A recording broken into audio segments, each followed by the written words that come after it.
جھوٹ کا ایک لفظ بھی شامل ہو، ایک نقطہ بھی جھوٹ کا ہم نے شامل نہیں کیا۔ اور میں فضل الرحمان صاحب نے اچھا کیا کہ کال واپس لے لی۔ دیکھیں نواز شریف اور آصف زرداری تو فضل الرحمان کو استعمال کر رہے ہیں۔ جو بھی عدم اعتماد کی صورتحال ہونی ہے، ان کی جوتیوں میں دال بٹنی ہے۔ یہ الٹے باز بریلی کو باتیں کر رہے ہیں۔ جو بلاول نے زبان کل استعمال کی ہے عمران خان کے خلاف، اگر وہ زبان آپ کے خلاف استعمال کی جائے تو پھر آپ کو کیسا لگے گا؟ پھر آپ چیخیں گے، چلائیں گے۔ آج جو میں اہم بات کرنا چاہتا ہوں کہ یہ عدم اعتماد سے بھاگنا چاہتے ہیں اور عدم اعتماد سے جان چھڑانا چاہتے ہیں۔ میں پھر دہراتا ہوں کہ یہ عدم اعتماد کو سبوٹاج کرنا چاہتے ہیں، اس سے پہلے اسلام آباد میں کوئی ہنگامہ کرنا چاہتے ہیں، اور خدا نہ خواستہ اگر اسلام آباد میں کوئی واقعہ ہو جاتا ہے تو میں صرف فضل الرحمان صاحب کو سمجھانا چاہتا ہوں کہ فضل الرحمان صاحب، آپ پہلے بھی دھرنے میں آئے، ان دونوں پارٹیوں نے آپ کو استعمال کیا، آپ خدا اور رسول کے واسطے ان دینی مدرسے کے طلباء کو استعمال نہ کریں۔ ویسے بھی وہاں پہ چھٹیاں ہیں، آپ خسارے میں رہیں گے۔ میں نہیں چھوڑوں گا کسی آدمی کو جس نے قانون میں ہاتھ لیا۔ جب تک میں وزیر داخلہ ہوں واضح طور پر کہتا ہوں اللہ کے حکم سے کچل کے رکھ دوں گا جو آدمی قانون اور کو اختیار میں لے گا۔ میں نہیں لحاظ کروں گا کہ یہ کتنا بڑا لیڈر اور کتنا بڑا معتبر ہے اور کتنا بڑا پارٹی کا ہیڈ ہے۔ بعد میں عدم اعتماد والے دن ان کو لا کے ان کا ووٹ ڈلوا دوں گا۔ جتنا مرضی پارٹی لیڈر ہو، اگر وہ سازش میں ملوث پایا گیا، اگر وہ انوالو ہوا امن و امان کے مسئلے میں قانون کو ہاتھ لینے میں، تو قانون اس کو ہاتھ میں لے گا اور ووٹنگ والے دن اس کو پروڈیوس کریں گے۔ اور لاسٹلی میں یہ کہنا چاہتا ہوں کہ انہوں نے مین گیٹ پر پہلے قبضہ کیا پلاننگ کے تحت، پھر اپنے بندے داخل کیے، کسی ایف آئی آر میں کسی ایم این اے کو نامزد نہیں کیا۔ اگر کوئی چینل کامران مرتضیٰ کی ویڈیو دکھا سکتا ہو، جو زبان انہوں نے پولیس کے بارے میں استعمال کی ہے، گندی ترین زبان استعمال کی ہے، وہ ہم جاری کر سکتے ہیں، ہمارے پاس محفوظ ہے۔ 401 نمبر کمرے کے علاوہ ہم نے کسی کا دروازہ نہیں کھٹکھٹایا، اور یہ کپڑے چینج کر کے بھاگے ہیں وہاں سے۔ بعض لوگ ہیں میری طرح موٹے تگڑے تھے، ان کو وہ کپڑے نہیں آئے، وہ بھی ہم جاری کر سکتے ہیں کہ وہ کپڑے کس حالت میں وہاں سے نکلے ہیں۔ جو ملیشیا کے لباس میں اسلام آباد میں آیا نہیں چھوڑوں گا۔ سن لے کان کھول کے سارے، ابھی میں نے لحاظ کیا ہے کیونکہ میں چاہتا ہوں عدم اعتماد ایک جمہوری حق ہے اپوزیشن کا۔ عدم اعتماد جمہوریت کا حصہ ہے، اور شکر ہے اب آپ کہہ رہے ہیں کہ فوج نیوٹرل ہے، بہت اچھی بات ہے۔ میں جنرل باجوہ صاحب کو کالج کے وقت سے جانتا ہوں، وہ ڈیموکریسی کے ساتھ کھڑے ہوں گے، وہ نیوٹرل کے امپائر کے مسئلے میں کھڑے ہوں گے۔ اور 172 بندے تو آپ نے لانے ہیں نا۔ آپ کیا تاثر دیتے ہیں ملیشیا فورس کو لا کے؟ یہاں کوئی کسی ایم این اے پہ نہ ہاتھ لگائے گا، نہ انگلی اٹھائے گا، نہ میلی نظر سے دیکھے گا تا وقت کہ وہ قانون کو ہاتھ میں نہیں لے گا۔ 22-23 کو چھٹی کر رہے ہیں اسلام آباد میں، 23 کو ایک تاریخی مارچ ہے۔ آج وزیر اعظم صاحب کے ساتھ میں نے جانا تھا، میرا پسندیدہ جہاز J-10C کی فلائنگ پاسٹ ہے، لیکن یہاں کو فیصلے کرنے تھے اس لیے میں رک گیا ہوں۔ میں تمام اپوزیشن کو درخواست کرنا چاہتا ہوں کسی غلط فہمی کا شکار نہ رہنا، کسی غلط فہمی کا شکار نہیں رہنا۔ آپ کو پورا حق حاصل ہے کہ آپ ہمارے خلاف ووٹ کا استعمال کریں، لیکن آپ کو یہ حق حاصل نہیں ہے کہ پرائیویٹ ملائیشیا کے ذریعے یا ملیشیا کے ذریعے اسلام آباد کے ریڈ زون میں آ کے آپ اپنی دہشت گردی پھیلائیں۔ یہ ٹیلر کے طور پر ہم نے نارمل پرچے دیے ہیں، پھر ہم دہشت گردی کے پرچے دیں گے، پھر ہم قانون کے وہ پرچے دیں گے جب آپ کہیں گے کہ آپ کے بندے اٹھائے گئے، لیکن جو بندے ہم اٹھائیں گے اگر کسی نے قانون کو ہاتھ میں لیا اس کو اسمبلی میں پروڈیوس کریں گے، لاجز کو، ایم این اے ہاسٹل کو، پارلیمنٹ کو، رینجرز اور ایف سی کے حوالے کرنے کا فیصلہ کیا ابھی ہم نے، وہ میں نے اناؤنس کر دیا. Any question? جی سر.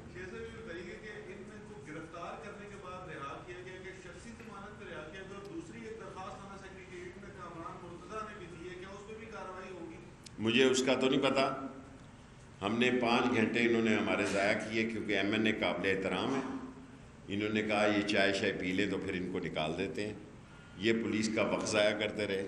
اس میں 50 ایک آدمی نکل گئے، 20 ایک بندے وہ 401 نمبر کمرہ میرا خیال صلاح الدین کا اس میں تھے. پھر ان کو پکڑ لیا، کسی ایم این اے کو گرفتار نہیں کیا. اور میں نے پولیس کو ہدایت کی کہ ایسا پرچہ نہ دیا جائے جو کہ دہشت گردی کے زمرے میں آتا ہو، ورنہ یہ عدم اعتماد سے بھی بھاگ جائیں گے، یہ کسی اور طرف جائیں گے، اور یہ کسی اور طرف جائیں گے تو دھر لیے جائیں گے. میں نے ایک سینئر پولیٹیکل ورکر کی حیثیت سے، senior political parliamentary union worker کی حیثیت سے آپ کو کہتا ہوں کہ آپ کے لیے برا وقت آنے والا ہے، کیونکہ آپ عمران خان سے ذاتی لڑائی لڑنے جا رہے ہیں، جمہوری لڑائی نہیں لڑنے جا رہے. اور اس میں آپ کی سیاست کا پتہ صاف ہو سکتا ہے اور جھاڑو پھر سکتا ہے. ایسا قدم نہ اٹھائیں، اپنے 172 بندے کو لائیں، اگر ہیں نہیں ہے تو چپ کر کے پرانی تنخواہ پہ کام کریں. اللہ اللہ خیر صاحب. جی اعزاز.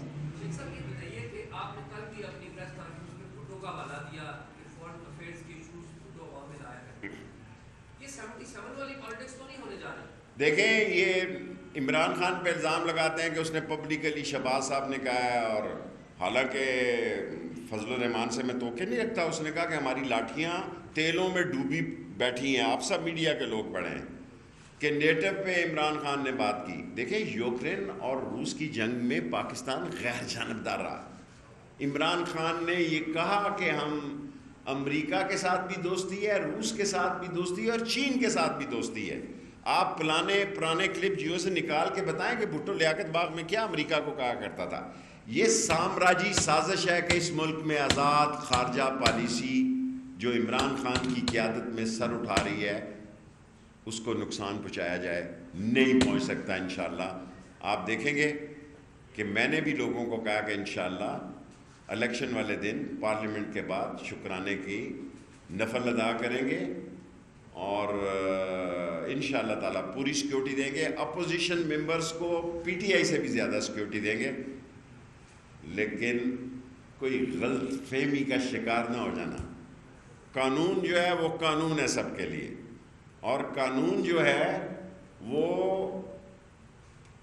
ملزم کو معاف نہیں کرے گا.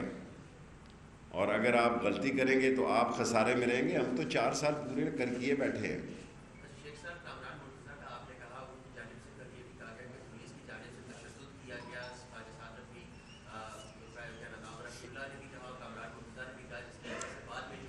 یہ اعزاز وہاں تھا، یہ اپنا کیا نام ہے اس کا، کامران نا، کمر وہاں تھا. یہ سارے یہ بھی ادھر تھے. ان سے پوچھیں کتنا تشدد ہوا. پولیس بڑی مظلوم ہوتی ہے. کتنا تشدد ہوا، کتنے زخمی ہوئے، میڈیکل رپورٹیں آ گئی ہوں گی. جائیں بتائیں کتنے ٹانکے لگے. آپ نے تو ڈرون کو معاف نہیں کر رہے، ٹھیک کر رہے ہیں نہیں کر رہے، یہ آپ کا آئینی حق ہے. لیکن ڈرامے جو ہیں یہ آج سے 40 سال پہلے ہوتے تھے. اب ڈرامے کا دور چلا گیا. لوگ ڈراموں سے بڑی سکرین پہ دیکھنا چاہتے ہیں، اخباری بیانات میں نہیں دیکھنا چاہتے.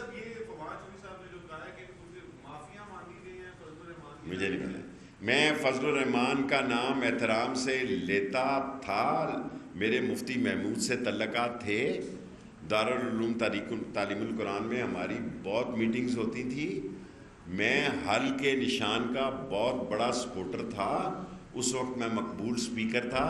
بعد میں میری مقبولیت پہ فرق پڑتا گیا. اس وقت تو حل کا جلسہ نہیں ہوتا تھا شیخ رشید کے بغیر.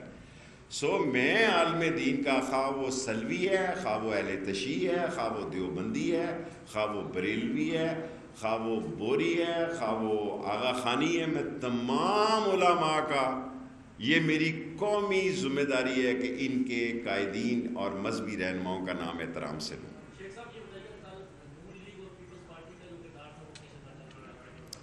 میں سمجھتا ہوں کہ نون لیگ اور پیپلز پارٹی وہاں پہنچی ضرور ہے، بعض خواتین کو بھی انہوں نے طلب کیا، لیکن کچھ مسئلہ فضل الرحمان صاحب کے ساتھ ہے میری سمجھ سے باہر ہے.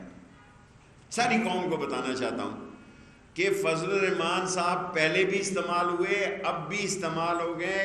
نون لیگ اور پیپلز پارٹی کے اپنے کیسوں میں دلچسپی ہے، اور فضل الرحمان صاحب کو انہوں نے بطور سمبل آگے رکھا ہوا ہے مذہبی فورسز کو استعمال کرنے کے لیے. اور فضل الرحمان ہے تو بڑا سمجھدار ہے، میں یہ نہیں کہتا کہ سمجھدار نہیں ہے، لیکن وہ پیپلز پارٹی اور پہلے یہی لوگ اسمبلی میں کو حرام قرار دیا. انہوں نے اسمبلی پہ لعنت بھیجی، انہوں نے اسمبلی سے ریزگنیشن کی بات کی. یہ سارے آپ کے پاس موجود ہیں یہ ویڈیوز. اور پھر اسی اسمبلی میں یہ اس کو تسلیم، عدم اعتماد کا لانا اس بات کا ثبوت ہے کہ یہ ہمیں تسلیم کرتے ہیں. اور جب ان کو شکست ہوگی، جو 2-4-6 مہینے رہ گئے ہیں، جو 4-6 مہینے الیکشن سے، یا 8 مہینے رہ جائیں گے یا 1 سال رہ جائے گا، اس میں سکون اور صبر سے پرانی تنخواہ پہ کام. میرے تعلق جو ہیں صرف عمران خان صاحب سے.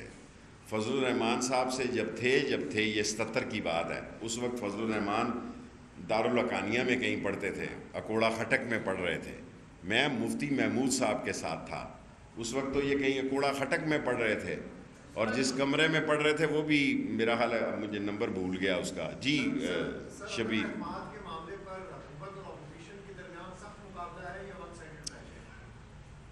دیکھیں مقابلہ تو مقابلہ ہوتا ہے، لیکن مجھے یقین ہے کہ عمران خان صاحب انشاءاللہ سرخرو ہوں گے. اور بے نظیر شہید بھی جو تھی وہ 12 ووٹوں سے ہاری تھی، یہ بھی 12 ووٹوں سے زیادہ ووٹوں سے ہاریں گے. Thank you very much.